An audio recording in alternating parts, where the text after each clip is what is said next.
1968, j'étais lycéen, j'étais en classe de terminale. J'arrivais du service militaire, fin avril. À la sortie de notre entreprise, on a été démarché pour faire grève, quoi. Et j'ai fait grève, c'est ma première grève, quoi.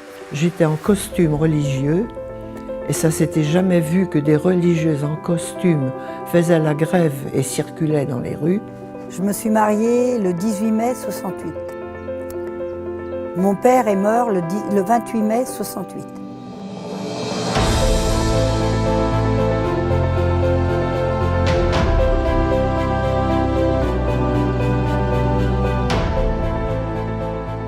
Sur le moment, on ne s'est pas rendu compte du tout de ce que ça allait changer dans la société.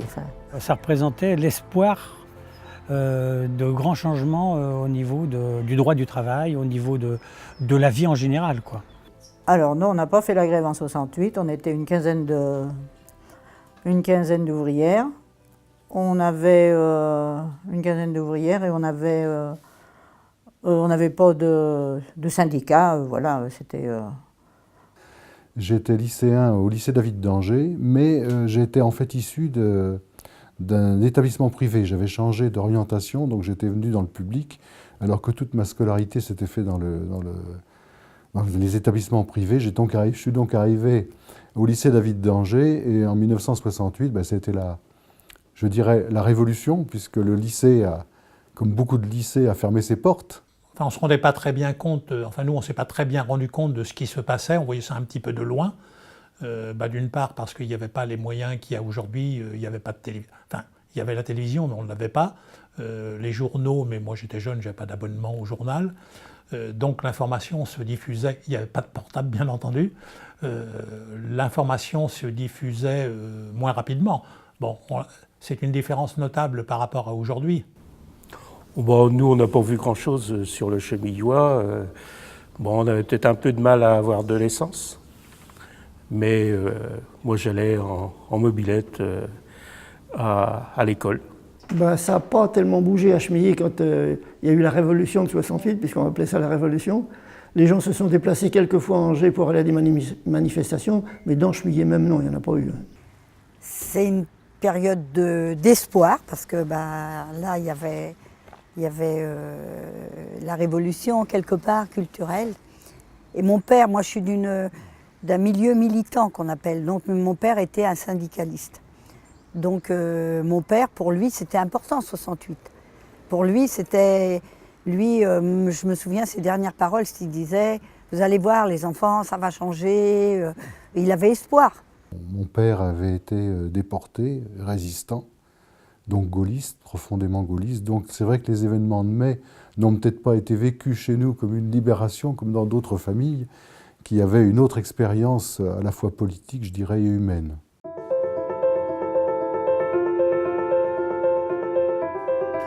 Ah 68, ça a été un grand mouvement de liberté. C'est vrai que les salaires, ils ont monté, mais au niveau on pouvait s'exprimer. Moi, j'étais dans une famille où il y avait le patriarche, le père qui se mettait au bout de table, et puis on n'avait rien droit de dire à table. Ça a quand même un peu bougé. Au lieu d'obéir aux adultes qui nous disaient comment faire, là, on a pris notre vie en main. On était dans notre société où l'Église avait beaucoup de pouvoir. Les mouvements d'action catholique ont fait en sorte qu'on prenne notre vie en main. Je ne sais pas s'il y a un lien vraiment, mais moi, dans mon histoire, tout de suite après, en 70, c'était en mars 70, j'ai vécu un mouvement de grève qui a duré une semaine dans l'usine, pour les conditions de travail et les salaires. Et ça, je me souviens bien que j'avais pris une pancarte, c'était organisé par la CFDT Cholet, et j'avais pris « Discuter, ne pas subir ».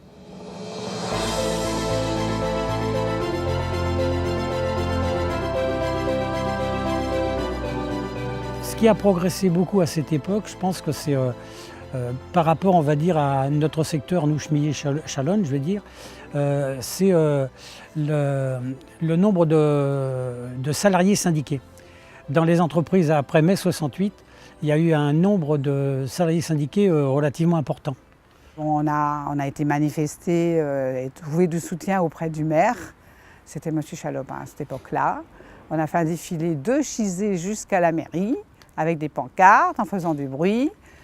Et bon, ça a été relaté dans les journaux. Et on a obtenu bon, un petit peu plus de considération. Bon. Mai 68 avait quand même permis 30% d'augmentation du SMIC. Donc là, on a eu une grosse augmentation déjà. Mais c'était les conditions de travail qui nous faisaient sortir de l'usine avec cette grève. Les conditions de travail en entreprise, c'est des chaînes de production, ce qui veut dire que vous avez des gens derrière vous qui fournissent du travail, d'autres qui le prennent après nous. Et donc, on a l'obligation et de suivre celui qui fournit et de fournir celui qui est après nous. Donc, toute la journée, pas sans bouger, puisqu'on avait quand même des possibilités de se déplacer, mais c'était 8 heures de production, quand c'était pas 8h30 ou 9h, puisqu'on avait des entreprises qui fonctionnaient bien à ce moment-là. Trouver du travail à l'époque, ce n'était pas un problème. On trouvait assez facilement, et même si vous n'aviez pas de qualification, vous pouviez rentrer dans une entreprise. Si vous faisiez vos preuves, vous pouviez progresser. Quand j'ai eu 14 ans, il y avait un agriculteur qui avait souhaité m'embaucher, puis après, les patrons, puisqu'ils recherchaient toujours du personnel, qui sont venus. Moi, j'avais le choix entre la chaussure et le textile, et j'ai préféré prendre la chaussure. Il n'était pas question à l'époque que les femmes s'en aillent travailler à l'extérieur. Même celles qui travaillaient, elles arrêtaient automatiquement à la naissance du premier. J'ai une amie qui était, comment on appelait ça, aide familiale. Elle allait dans les familles. Et dans leur contrat, c'était bien stipulé que lorsqu'elle se mariait, elle laissait son travail. Parce que la femme, était faite pour pour être à la maison.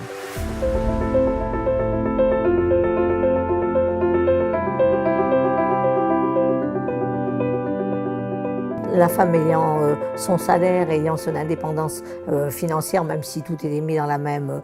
S'il y avait des soucis, la femme pouvait prendre plus facilement son indépendance, même si ça ne se fait pas facilement, que les générations précédentes qui dépendaient économiquement complètement de leur mari, quoi.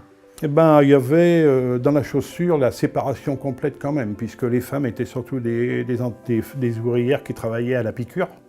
Les hommes faisaient la coupe, et puis les hommes au montage. On n'avait pas beaucoup de femmes sur une chaîne de montage. Et puis au fur et à mesure du temps, moi j'ai connu dans ma carrière quand même l'arrivée des femmes sur les chaînes de montage qui faisaient le même travail que les hommes. Je dirais que les femmes, elles ont la place qu'elles souhaitent avoir quand même, parce que à partir du moment où elles sont formées, où elles ont eu de l'enseignement, où elles en ont voulu, elles pouvaient avoir une place dans la société, ce qui n'était pas le cas quand j'étais plus jeune. La femme, elle se mariait, puis elle avait des enfants, puis c'est ce qu'elle souhaitait. Elle ne souhaitait pas forcément avoir une place.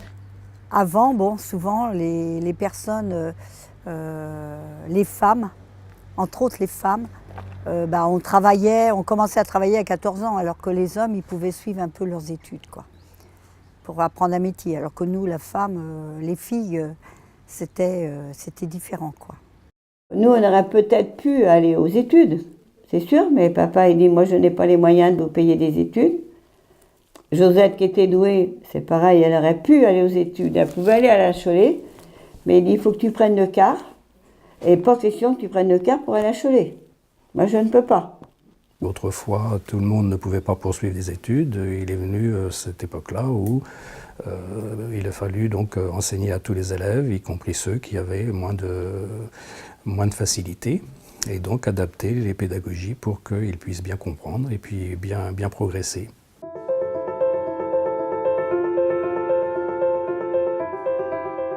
Je crois qu'il y a eu une évolution dans l'enseignement, pour l'éducation, pas rien que dans l'enseignement. Pour l'éducation, c'était indispensable. Moi, je trouve qu'on était dans une pauvreté telle que je la vois avec le recul. L'école, l'enseignement est devenu obligatoire jusqu'à 16 ans. Et après, ça a permis aux jeunes d'avoir des métiers où on demandait une plus grande, beaucoup plus d'instruction. Donc à partir de là, les jeunes partaient à Cholet ou à Angers ou plus loin, et quand ils revenaient, ça a amené une autre façon de voir les choses. On n'allait pas faire d'études très loin quand on était à Chemillé. On allait faire des études au maximum à la salle de Vier. Cholet, c'était déjà un exploit, entre guillemets. Angers, n'en parlons pas. Et à côté de ça, on a vu des enfants de Chemillé, du coup, partir en Australie, au Canada, enfin bon, et qui sont revenus, quoi.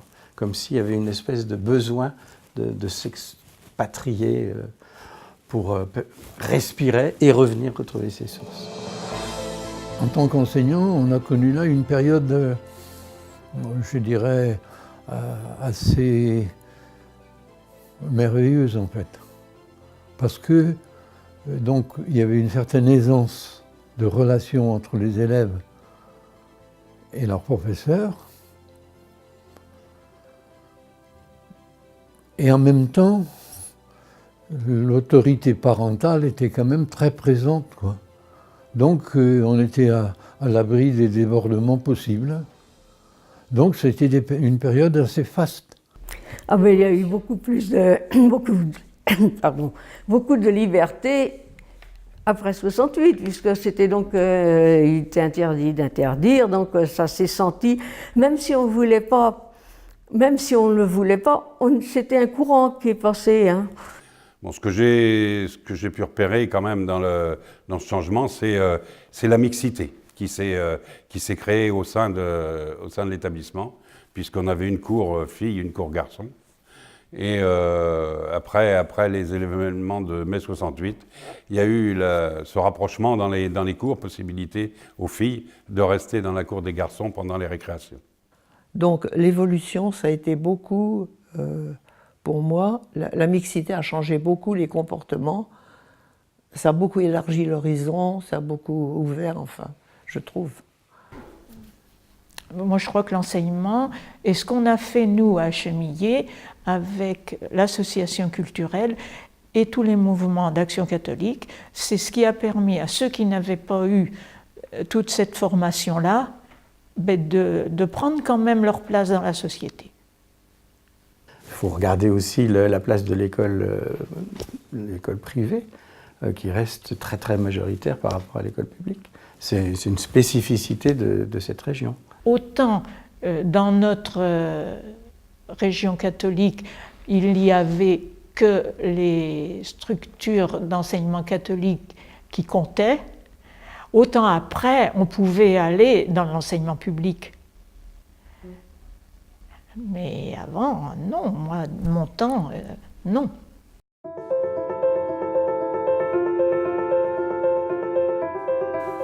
Si on prend par exemple la pratique religieuse, qui était comme une pratique, je dirais, communautaire très importante, bon, aujourd'hui elle n'est plus ce qu'elle était en 1976. Quand je suis arrivé, il y avait 4 messes et les églises étaient pleines. Aujourd'hui, il y a 2 messes et les églises sont beaucoup, je parle de Chemillé même, parce qu'il y a d'autres messes ailleurs, mais c'est beaucoup plus vide. Quand je suis arrivé à Chemillé, il y avait 3 vicaires à Notre-Dame. Et il n'y avait plus qu'un à Saint-Pierre, je crois. Il y avait donc, avec le curé sur Notre-Dame, le curé sur Saint-Pierre, il y avait 6 prêtres sur Chemillé. Mais je ne suis pas persuadé que ce soit mai 68 qui ait modifié la présence religieuse. Il ne faut pas oublier Vatican II, 62-65, qui a été un prémisse, alors peut-être, de mai 68. On était encore dans une époque où tous les gens se retrouvaient le dimanche pour aller à la messe.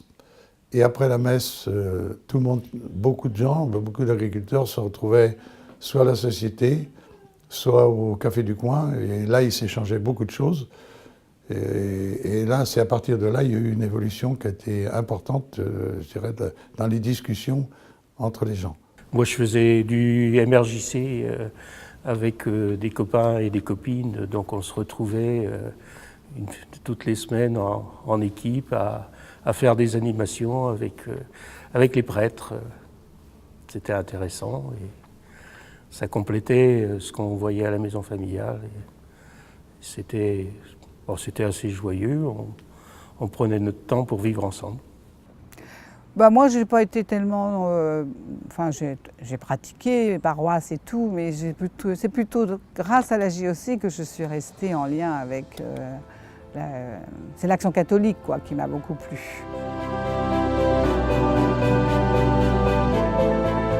On est dans une région où la vie associative avait un poids important, quoi, très très développée, les gens se prennent en charge, etc., quoi. D'où le centre social, avec l'appui des élus à l'époque, enfin à l'époque, puis encore maintenant d'ailleurs, mais voilà. Il fallait mettre en place quelque chose qui sauvegarde ou qui impulse une certaine culture locale. Et ils ont suscité la mise en place d'une association culturelle intercommunale. Et ils ont fait appel à l'époque à Culture et Liberté, qui était à l'époque d'ailleurs le centre de culture ouvrière. Donc à partir de ce moment-là, on a eu un animateur et chaque tranche d'âge a réfléchi sur ce qu'il voulait, ce qu'il souhaitait mettre en place. Et l'animateur était quelqu'un qui encadrait cette demande et faisait tout ce qu'il pouvait ensemble pour que ça soit mis en place.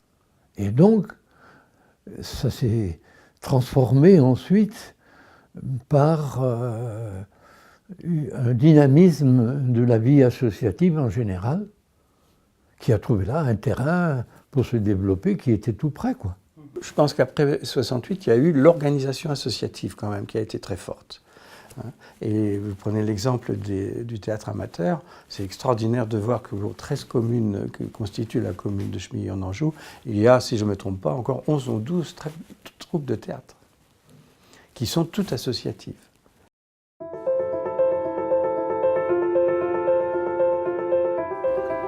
Alors à l'époque, par les communes, il n'y avait pas énormément de choses, à part les kermesses, les théâtres.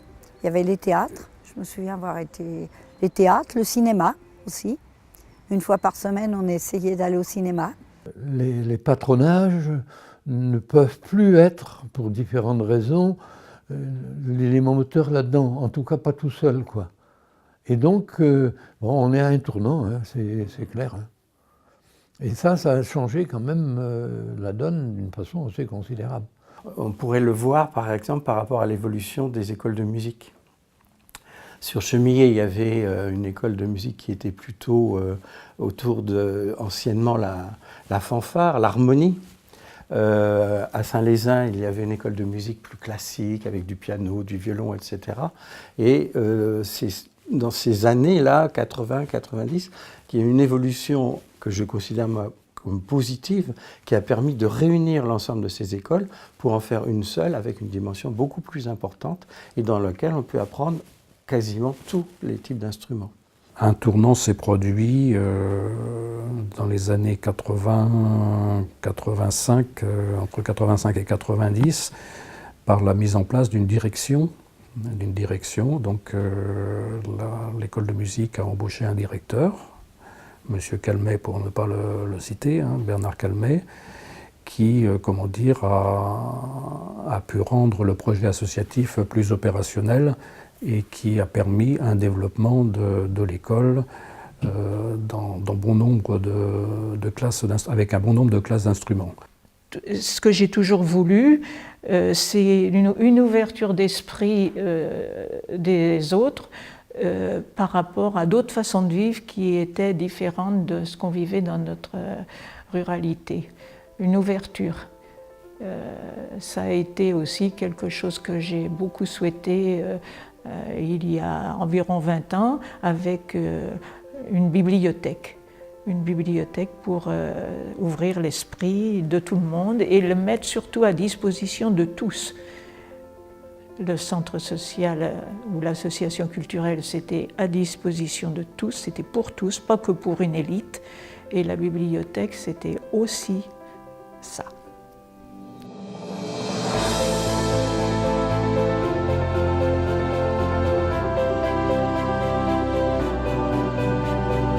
Avant, on connaissait tout le monde. Tout le monde, on connaissait la famille, on connaissait, oui, une grande... Qu'aujourd'hui, les gens, le soir, étaient à leur porte, assis à prendre le frais, qu'on appelait, jusqu'à temps qu'il fasse noir, même en plein été. Il y avait des vies de quartier, c'est sûr que... Hein, oui, il y avait même le pour et le contre, hein, parce qu'il n'y avait rien de caché dans les quartiers, hein, ça c'est certain. La relation sociale Saint-Pierre, Notre-Dame déjà dans notre ville était complètement différente. Hein. Il y avait pas, on ne se fréquentait pas du tout. Hein. On restait basé sur notre quartier, on était plutôt le quartier ouvrier, il faut le reconnaître, quelques petits commerces, et de l'autre côté c'est plutôt beaucoup de commerçants, donc une autre classe. C'était différent et c'était dans nos mœurs, donc on se laissait tranquille. On vivait sur notre quartier, on faisait du théâtre quand on était jeune, on faisait des séances de variété. On suivait les clubs sportifs, parce qu'il y avait 2 clubs sportifs aussi, donc c'était notre passe-temps.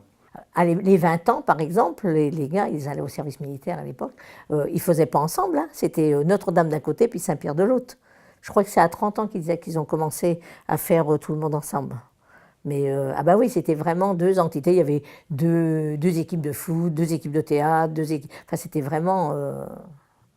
on a du mal à s'imaginer aujourd'hui, mais c'était ça, quoi. Quand je suis arrivé à Chemillé, ce qui m'a...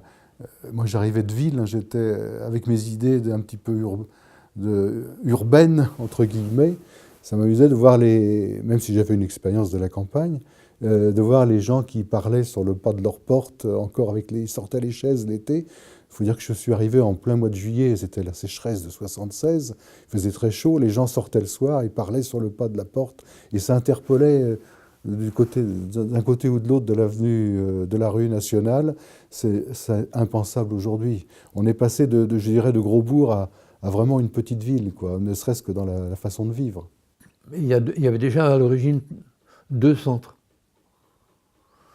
Puis, comme on a voulu donner un peu de ventre à Chemillé, en 65, je crois, on a décidé la rocade, donner un peu de ventre à Chemillé. Sauf que, en même temps que donner du ventre, on a créé une nouvelle zone commerciale à l'Astrée, entre les deux justement. Un nouveau centre, 3 maintenant. En 89, un 4e centre autour du Perru. Puis en 2005, si les dates sont justes, un 5e autour du Leclerc. Où est le centre de Chemillé? Le centre historique ou historique commerçant, qui était quand même le centre de Notre-Dame, évidemment, a beaucoup de mal, ça ne peut pas être autrement. Chemillé n'est plus un bourg concentré sur 2 ou 3 quartiers. Ils existent encore, Saint-Pierre, Saint-Léonard, Notre-Dame, mais il n'empêche qu'il y a une ouverture beaucoup plus grande avec Saint-Jean, avec tous les différents, le chalet, les différents quartiers d'habitation et évidemment les lieux de travail, les secteurs industriels qui se sont développés d'une manière importante. La coopération intercommunale s'est mise en place dans les années 70 surtout, quoi. C'est ce mandat-là qui a été le plus remarquable sans doute dans ce domaine-là. Et ça a changé énormément de choses, quoi. Parce que du coup, la politique de chacune des communes est devenue beaucoup plus relative. Tous les grands projets sont devenus intercommunaux. Ça a été le début des salles de sport, l'ouverture de la piscine, avec l'objectif de faire en sorte que tous les enfants du primaire sachent nager en sortant du primaire. Et donc l'écart allait ramasser les élèves pour une matinée, je crois, ou une demi-journée de natation par semaine. Il y a eu très tôt, grâce en particulier à cette politique intercommunale, il y a eu très tôt un esprit, je dirais, communautaire au niveau des 10 communes et au niveau des 13. C'est une expérience quand même qui a été assez bien suivie, même au plan national. Je pense aux politiques d'hydraulique agricole qu'il y a eu par la suite, où des gens venaient visiter cette politique intercommunale de drainer les terres trop humides pour favoriser l'agriculture. On favorisait l'électrification des campagnes, on installait le téléphone, on installait aussi, on drainait les terres de manière à développer cette économie qu'est l'agriculture, mais aussi l'économie artisanale et industrielle. Donc quand même une politique assez globale et assez bien pensée, je pense, pour l'époque.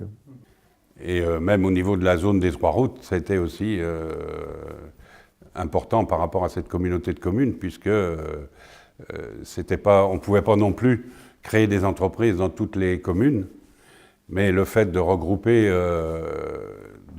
sur un seul site et de faire participer toutes les communes était quand même intéressant.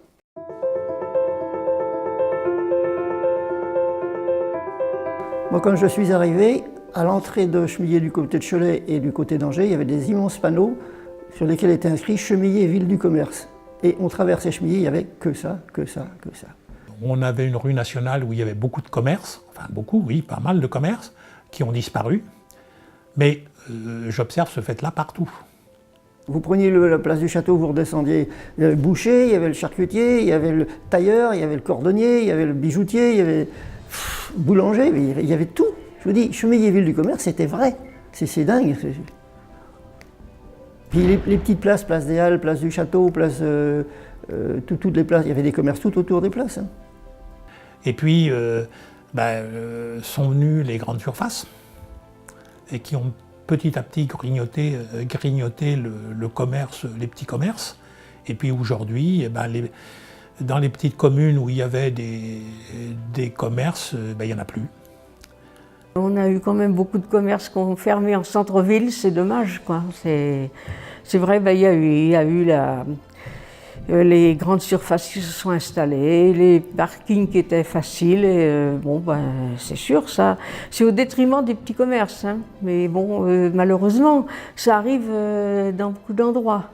Je me souviens à l'époque du champ de foire, puisque j'ai même habité dans le local, puisque la banque était sur le champ de foire à l'époque, enfin la place du château, qu'on appelait la place du château. J'ai vu le marché disparaître, hein, mais ça c'était un projet qui est parti au théâtre Foirail, et puis quand on est revenu 20 ans après, il était disparu.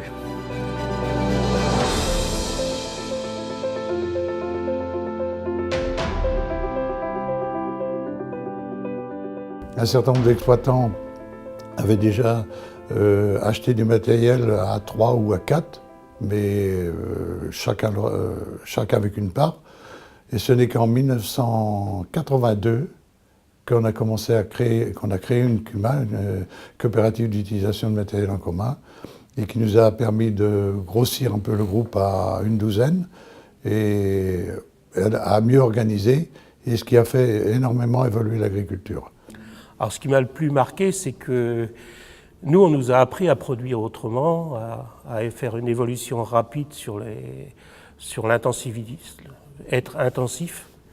Moi, je suis passé sur 32 hectares, je suis passé de peut-être 100 000 litres à 300 000 litres en l'espace de 10-15 ans. Et l'exploitation, c'était intensif, fumier, engrais, rotation rapide, régras maïs. Et c'est là qu'on est arrivé à toute cette période où on avait des techniciens agricoles qui incitaient les agriculteurs à faire des nouvelles cultures. Par exemple le maïs, par exemple un certain nombre de cultures comme ça, un peu plus vers la monoculture qu'avant on cultivait les betteraves, les choux, on faisait un petit peu de maïs, les luzernes, les trèfles et ainsi de suite. Et on arrivait dans ces années-là, c'était le maïs et le régras. Et dans les années 90, moi j'en ai eu marre, et puis on était en groupe Progrès, donc on a réimplanté des prairies multi-espèces, et puis c'est comme ça que je suis arrivé petit à petit en 96 à faire une formation sur l'agriculture biologique, et à passer en agriculture biologique, où après je faisais plus que 180 000 litres, et mes vaches sont retournées au champ, à l'herbe du mois d'avril au mois de décembre. Le matin, je trayais les vaches, on ouvrait la barrière et elles repartaient au champ. Le soir, on allait la chercher, puis elles repartaient au champ. Alors, disons que le travail a complètement changé, quoi.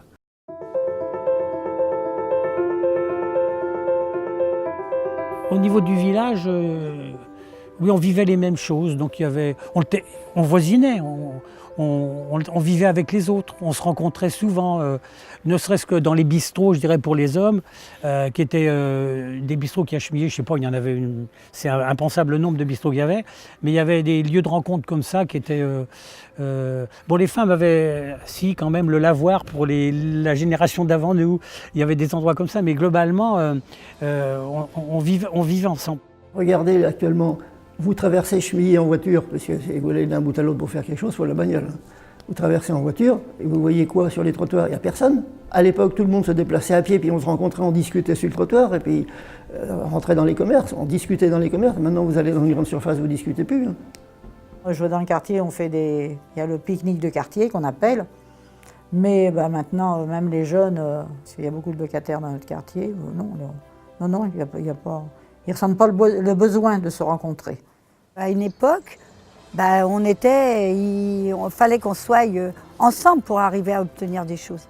Alors là, on a l'impression, alors est-ce que c'est lié à... On a l'impression que c'est tout seul qu'on va obtenir quelque chose. On s'aperçoit que ce n'est pas possible, mais on a l'impression, quoi. La solitude existe de plus en plus aujourd'hui parce que les gens... à force d'avoir tout chez eux, ils sortent pas, ils sortent moins, et ils s'informent qu'au dernier moment quand ils ont besoin. Et c'est tout.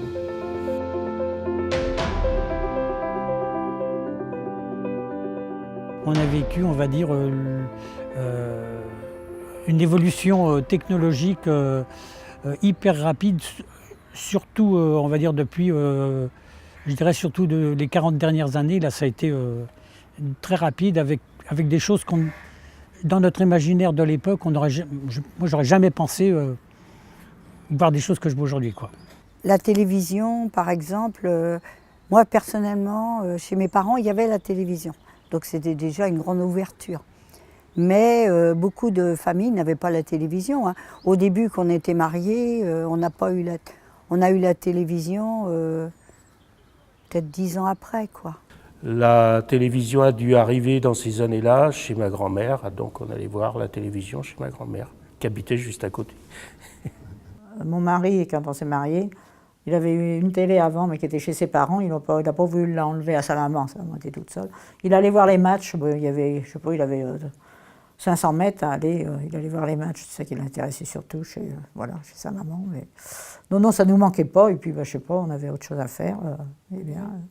Principalement à partir de 72-73, il y a eu une évolution qui s'est faite pour une chose déjà. On a fait installer le téléphone dans toutes les fermes avec la région de Chemillé, et ce qui a permis d'avoir un contact beaucoup plus rapide. Mais dites-vous bien qu'à ce moment-là, il n'y avait pas de téléphone portable. C'était le téléphone à la maison, c'était déjà pas mal. Le téléphone...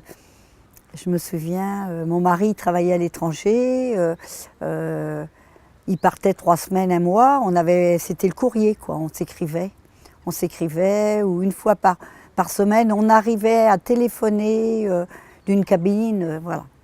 La machine à laver, alors là c'était autre chose, la machine à laver, c'était l'association familiale qui avait lancé la machine à laver, qui était montée sur un chariot, on se la passait d'une famille dans l'autre.